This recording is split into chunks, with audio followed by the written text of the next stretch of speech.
পশ্চিমারা এখন খুব ভয় পাচ্ছে, কারণ রাসূল সাল্লাল্লাহু আলাইহি ওয়াসাল্লামের অনেক ভবিষ্যৎবাণী আছে কিয়ামত সম্পর্কে।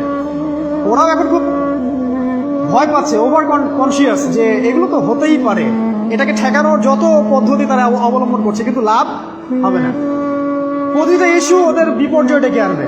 যে কোনো ইস্যু হোক, সেটা প্যালেস্টাইন বা কাশ্মীর, হোক সেটা আফগানিস্তান বা পাকিস্তান বা বাংলাদেশ বা বার্মা, কোনো ইস্যুই তাদের জন্য কল্যাণ বয়ে আনবে না।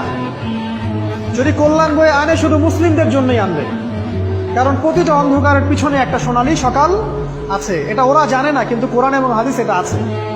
অতএব কেউ ধৈর্য হারা হবেন না, ধৈর্য হারা হবেন না, এবং অধৈর্য হয়ে কোনো ইনিশিয়েটিভ নেবেন না, এমন কোনো ইনিশিয়েটিভ নেবেন না যার কারণে উম্মার ক্ষতি হয়।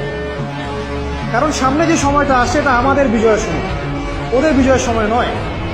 All you have to do, আপনাকে শুধু এতটুকু করতে হবে, জাস্ট বি প্রিপেয়ার ইউরসেলফ। নিজের প্রস্তুতি নিজে নেওয়া শুরু করুন।